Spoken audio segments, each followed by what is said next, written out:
দেখলাম কালকে নেটে, আপনারাও দেখেছেন নিশ্চয়ই, 17 জনকে সামনে রেখে একটা তত্ত্বাবধায়ক সরকার, অন্তর্বর্তীকালীন, তত্ত্বাবধায়ক বলতে আবার আগের মতো ভাষা মিলিয়ে যায়, ওটা তো করা যাবে না।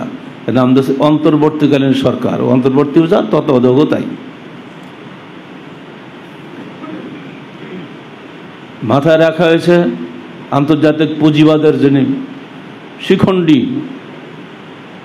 বাংলাদেশে সুদভিত্তিক ক্ষুদ্র ঋণের প্রবক্তা যিনি,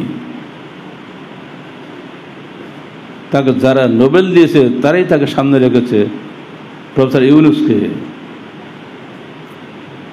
তিনিও মুসলমান, তাকেও আমরা বলবো দয়া করে অর্থনীতির সাবজেক্ট আল্লাহ পাক আপনার মাথায় দান করেছেন, এই সাবজেক্ট আল্লাহ সবাইকে দেয় না, এই সাবজেক্টটা আল্লাহর পথে ব্যয় করুন।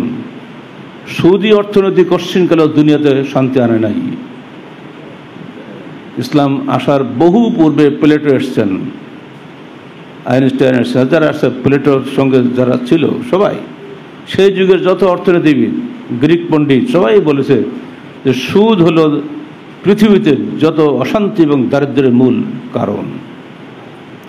এটা প্রফেসর ইউনুস নিশ্চয়ই উনি নিজেও জানেন। তাকে অনুরোধ করবো, 83 বছরের বৃদ্ধ বয়সের বেশি দিন দুনিয়ায় বাঁচবেন না, তওবা তিল্লা করে এবার চলে আসেন কোরআন হাদিসের দিকে। সুদ হারাম, বাংলার জমিনে সুদ ভিত্তিক কোনো অর্থনীতি থাকবে না। যদি এদিকে ফিরে আসতে পারেন তাহলে আপনার শেষ জীবনটা সার্থক হবে। আনরিনুল আমাল বিল খাওয়াতিম, শেষ আমলের উপরেই তার জান্নাত জাহান্নাম নির্ধারিত হয়। যদি আপনি সুদের উপরেই থাকেন তা আপনাদের সিরফ জাহান্নাম। দুনিয়া যত সম্মান পান না কেন, আখিরাতে আপনার 3 পয়সা মূল্য নেই। অনুরোধ থাকবে বর্তমান অন্তর্বর্তীকালীন সরকারের যারা এসেছেন সবারই কাছে, বিশেষ করে 2টি বাচ্চা যে তোমরা গিয়েছ, তোমার তো বাচ্চারাও এই ভাস করে বসে আসতো, সমস্যা নেই, বাচ্চার বাবার মতো বয়স হয়ে সব সমাজ বিল হয়ে যাবে। তোমাদেরকে বলছি, তোমাদের বলা যায় উচ্ছ্বাস এবং তোমাদের চেষ্টার বিনিময়ে আজকের নতুন দিগন্তের সূত্রপাত হয়েছে। এই সময়টা তোমরা ব্যয় করো, তোমার বাপদাদাদের এবং তোমাদের নিজেদের আকীদা বিশ্বাসের ভিত্তিতে দেশটা গড়ে তোলো, ইসলামের ভিত্তিতে গড়ে তোলো। ইসলাম ব্যতীত সত্য কিচ্ছু নেই দুনিয়াতে।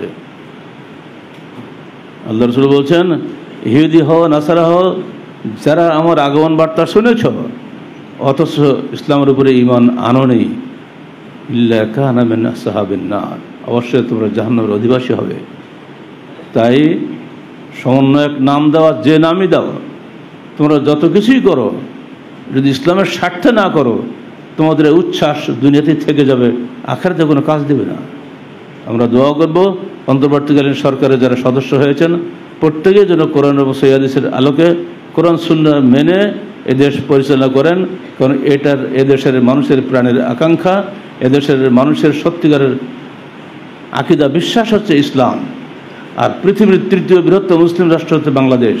এখানে যদি কখনো ইসলামী রাষ্ট্র হয়, ইসলামী খেলাফত প্রতিষ্ঠা লাভ করে, তাহলে সেটাই সম্ভব বাংলাদেশের জন্য, অন্য কোনো দেশের এটা আদৌ সম্ভব হবে না। কারণ এদেশে বলা যেতে পারে 91% মুসলমান, তার মধ্যে বলা যায় প্রায় 90% সুন্নি, একই আকীদাভুক্ত সব।